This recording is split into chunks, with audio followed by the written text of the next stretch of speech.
அனைவருக்கும் வணக்கம். Welcome to ஆரோர் தேவிஸ் கிச்சன். எல்லோரும் எப்படி இருக்கீங்க? இன்றைக்கி நம்ம வீடியோக்குள்ளே என்ன பார்க்க போகிறோம்னு பார்த்தீங்கன்னா, புரோட்டீன் நிறைந்த ஒரு தோசையும் ஒரு கார சட்னியும் தான் நம்ம செய்ய போகிறோம். செம்ம சூப்பராக இருக்கும் அந்த ரெசிபி. வாங்க எப்படி செய்கிறதுன்னு பார்க்கலாம். இப்போ நம்ம வீடியோக்குள்ளே போகலாம். இந்த தோசைக்கு பார்த்தீங்கன்னா, நான் பச்சை பயிறு நைட்டே ஊற வச்சு எடுத்து வச்சுருக்கேன். பச்சை பயிரும் பச்சை அரிசியும் சேர்த்து தான் நான் ஊற வச்சு வச்சுருக்கேன். பச்சை அரிசி தேவையில்லைன்னா நீங்கள் இட்லி புழுங்கல் அரிசி சேர்த்துக்கலாம். நல்லா ஒரு 8 மணி நேரம் ஊற வச்சு எடுத்துங்க. ஏன்னா இந்த மாவு வந்து நமக்கு புளிக்க வேண்டியதில்லை, ஊறினா மட்டும் போதும். பாருங்கள், நல்லா ஊறிடுச்சு. இதுக்கு அளவு பார்த்தீங்கன்னா, இந்த கிளாஸால் 2 கிளாஸ் பச்சை பயிரும் 1/4 கிளாஸ் பச்சை அரிசியும் எடுத்து தான் நான் ஊற வச்சுருக்கேன். நீங்கள் எந்த கிளாஸ் எடுத்துக்கிறீங்களோ அதே அளவு எடுத்துங்க.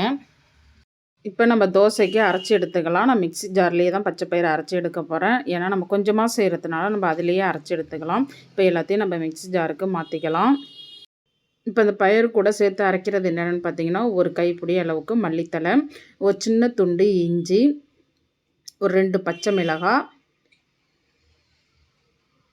2 ஸ்பூன் அளவுக்கு, அதாவது நான் சின்ன ஸ்பூன் அளவு தான் எடுத்துருக்கேன். அதனால் 2 ஸ்பூன் அளவுக்கு நம்ம சீரகம் சேர்த்துக்கலாம்.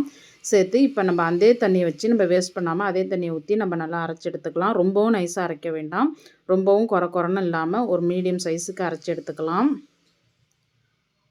பாருங்கள், இந்த அளவுக்கு இந்த பதத்துக்கு நீங்கள் அரைச்சி எடுத்துக்கிட்டால் போதும். ரொம்ப நைஸாகவும் அரைக்க வேண்டியதில்லை. இப்போ நம்ம இது ஒரு பவுலுக்கு மாற்றிக்கலாம். இதே மாதிரி மீதம் இருக்கிற பயிரையும் நம்ம அரைச்சி எடுத்துக்கலாம். பாருங்கள், எல்லாமே நம்ம அரைச்சி எடுத்தாச்சு. இப்போ எல்லாத்தையும் நம்ம ஒரு பவுலுக்கு மாற்றி எடுத்துக்கலாம். இப்போ அதுலேயே இந்த ஜார்லேயே பார்த்திங்கன்னா கொஞ்சமாக தண்ணி ஊற்றி நம்ம கலந்து அதையும் சேர்த்துக்கலாம், வேஸ்ட் பண்ண வேண்டியதில்லை. இப்போ எல்லாத்தையும் ஒன்றா நல்லா ஒரு கரண்டியை வச்சு நம்ம நல்லா கலந்து எடுத்துக்கலாம். இதுக்கு பார்த்திங்கன்னா தேவையான அளவுக்கு நம்ம உப்பு சேர்த்துக்கலாம். உப்பு சேர்த்து நல்லா கலந்து வச்சுக்கலாம். பாருங்கள், எல்லாமே நல்லா கலந்தாச்சு. ரொம்பவும் தண்ணி இல்லாமல் ரொம்பவும் கெட்டியாகவும் இல்லாமல் இந்த அளவுக்கு பதத்துக்கு நம்ம கலந்து எடுத்துக்கலாம். இப்போ கூடவே பார்த்திங்கன்னா கொஞ்சம் பெருங்காயத்தூளும் சேர்த்துக்கலாம். ஏன்னா இது பயிருங்கிறதுனால நம்ம கொஞ்சம் பெருங்காயத்தூள் சேர்த்துக்கலாம். இப்போ எல்லாம் சேர்த்த பிறகு ஒன்றா நல்லா மாவை நல்லா கலந்து ஒரு மூடி போட்டு மூடி வச்சிடலாம். இப்போ நம்ம ஒரு சட்னிக்கு ரெடி பண்ணிக்கலாம். இப்போ கார சட்னிக்கு பார்த்திங்கன்னா 2 மீடியம் சைஸ் பெரிய வெங்காயம், ஒரு பூண்டு, ஒரு 2 பெரிய பழுத்த தக்காளி, ஒரு 6லேருந்து 7 வரமிளகாய் எல்லாம் எடுத்திருக்கேன். இப்போ நம்ம சட்டியும் வச்சாச்சு. அதில் கொஞ்சம் தேவையான அளவு எண்ணெய் சேர்த்துக்கலாம். எண்ணெய் சேர்த்தாச்சு. இப்போ பார்த்திங்கன்னா அதில் ஃபஸ்ட்டு நம்ம மிளகாயை போட்டு கொஞ்சமாக லைட்டாக வறுத்து எடுத்துக்கலாம். அடுப்பை மீடியமாக வச்சு. ரொம்ப ஹையில் வச்சோம்னா மிளகாய் கரிஞ்சிரும். கரிஞ்சிராமல் வறுத்து எடுத்துங்க.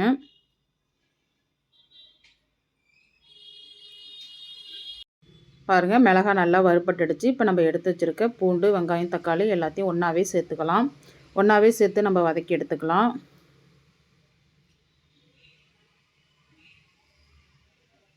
இந்த சட்னிக்கு பார்த்திங்கன்னா கொஞ்சமாக நம்ம புளி சேர்த்துக்கலாம். இப்போ இந்த சட்னியை வதக்கிறதுக்கு பார்த்திங்கன்னா கொஞ்சமாக நம்ம உப்பு சேர்த்து வதக்கணும்னா கொஞ்சம் சட்னு வதங்கிடும். அதுக்காக தான் நான் உப்பு சேர்த்து வதக்குறேன். இப்போ நல்லா வதக்கி எடுத்துகிட்டு நான் உங்களுக்கு காட்டுறேன் எப்படி இருக்குன்னு.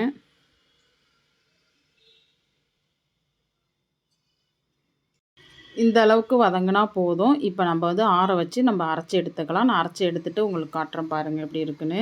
பாருங்கள், இந்த அளவுக்கு நீங்கள் அரைச்சி எடுத்துங்க. இந்த சட்னி இந்த மாதிரி செஞ்சு பாருங்கள், செம்ம சூப்பராக டேஸ்ட்டாக இருக்கும். இப்போ நம்ம இது ஒரு தாளிப்பு கொடுத்துடலாம். இப்போ நம்ம தாளிக்கிறதுக்கு கொஞ்சமாக எண்ணெய் சேர்த்துக்கலாம்.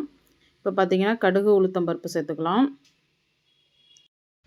பாருங்கள், கடுகு உளுத்தம்பருப்பு நல்லா பொரிஞ்சிருச்சு. இப்போ நம்ம சட்னியில் சேர்த்துக்கலாம். அவ்வளோதான் ஃப்ரெண்ட்ஸ், இந்த சட்னி செம்ம சூப்பராக இருக்கும் டேஸ்ட்டாக. நீங்கள் இதேமாரி செஞ்சு பாருங்கள். செஞ்சு பார்த்துட்டு எப்படி இருக்குங்கிறதும் சொல்லுங்கள்.